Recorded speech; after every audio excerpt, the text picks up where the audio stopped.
Coming to you live, but not really. It is all pomp and no circumstance with Ryder Richards on LetUsThinkAboutIt.com, the amateur hour you should never tune into.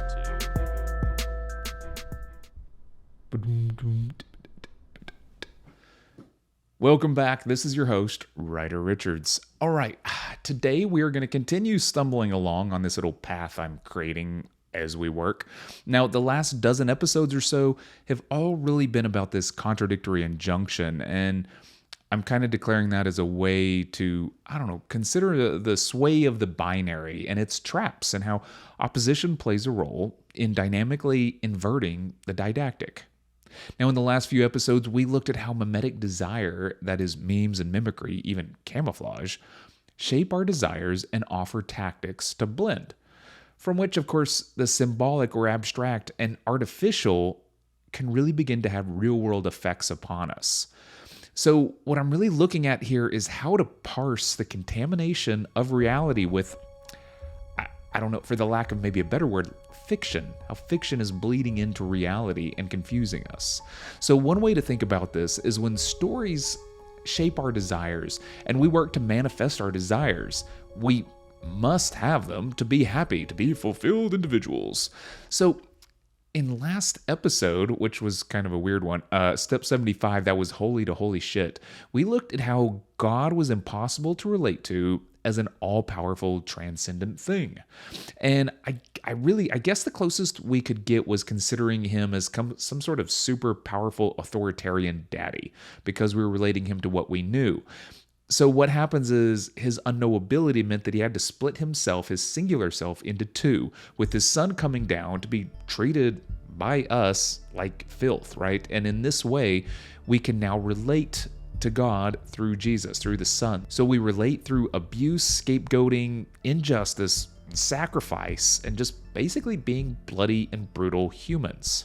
That is, we took the transcendent values and we turned them all into trash.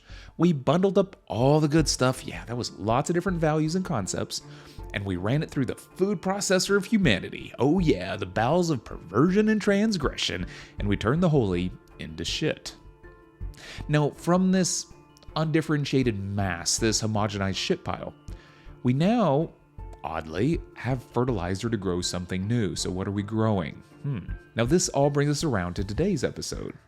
Slavoj Žižek, he brings up this idea of concrete universalism, and I don't think he's the first one to sort of stumble into this, but it does relate a little bit to this God-Jesus split we were talking about, which is trying to make the symbolic or abstract idea also be something in reality at the same time. So how can something be concrete but applicable to everything? That seems like a contradiction. Because, of course, transcendence is, it's definitionally impossible to attain if we're located in reality. It is, after all, transcendent.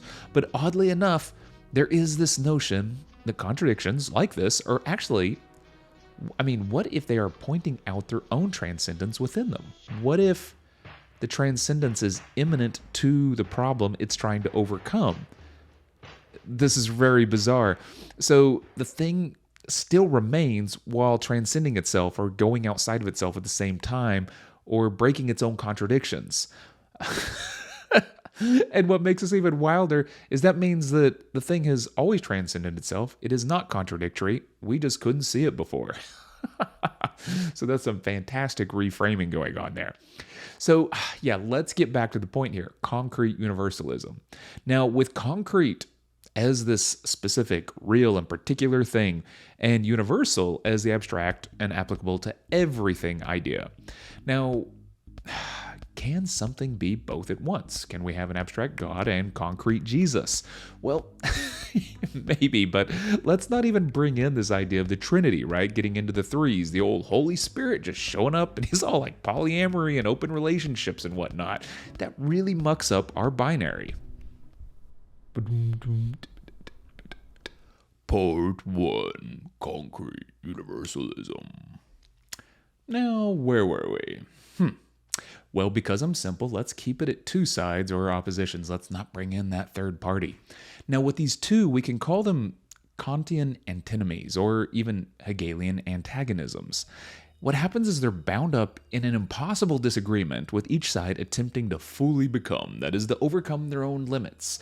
Now, part of overcoming their limits is gauged by overcoming the other, because how do you know, right? Politically and socially, one side is always attempting to have dominion over the center, which is how they're going to win.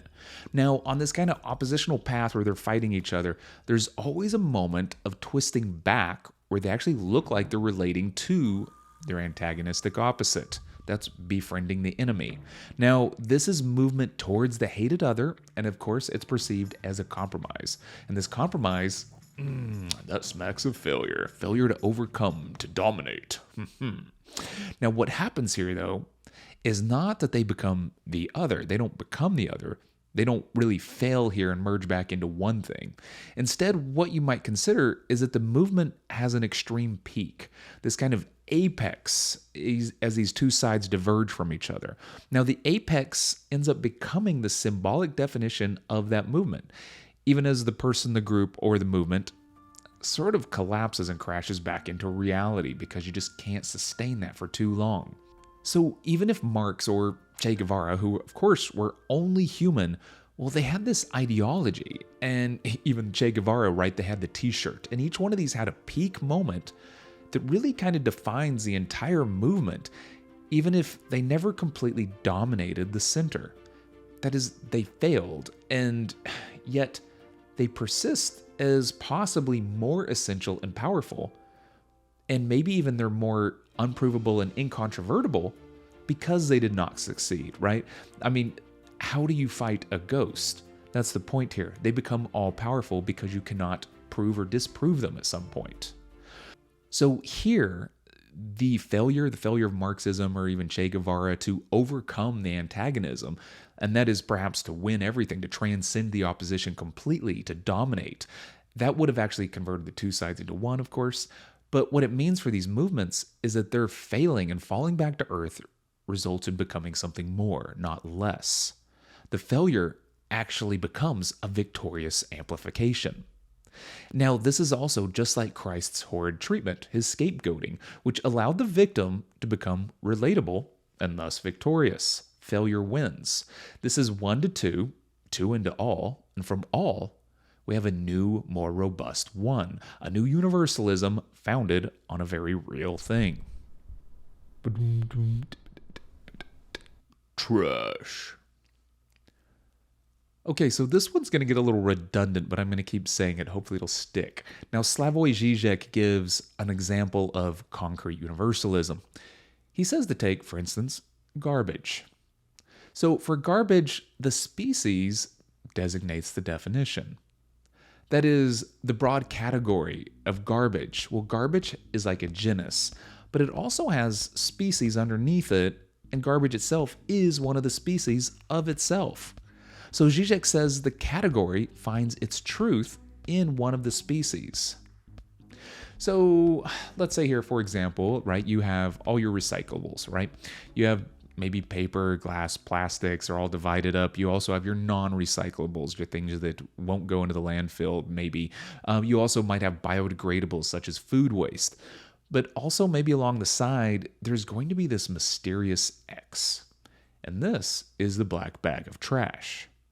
So while garbage can be all these things, it can stand for all the plastics, recyclables, non-recyclables, biodegradables, amongst all of them is this weird subspecies as well of just garbage. And this is the mysterious black bag. Now, this is a very specific thing, right? We can all picture it. So it's concrete, and yet at the same time, a black sack also stands for the universal of garbage. Now, the universal, definitionally, it's kind of like this broadly applied, encompassing definition. It is because of its breadth and ability to circumscribe a concept that it tends towards abstract generalization. However, what we're talking about here, the concrete universal, this means it's a very real thing you can point at, while it still can stand for the abstract symbol. So when people say garbage, you can actually point to the black bulging sack, this universal receptacle, not really knowing what it contains, and yet you can still know that it's garbage of some sort. So it's sort of doing double duty here. Now, you might say to all this, so what, Ryder?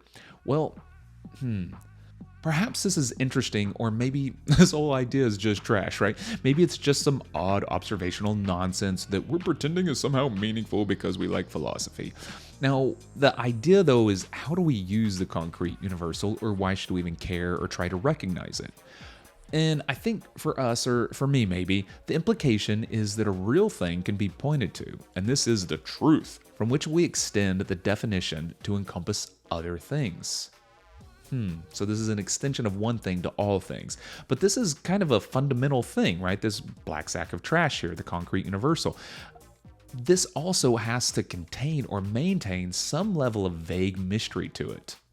Otherwise, I don't know, it's strange. It cannot be fully known, or else maybe it wouldn't be vague enough to be the definition for the overarching category under which we shove all these somehow related items.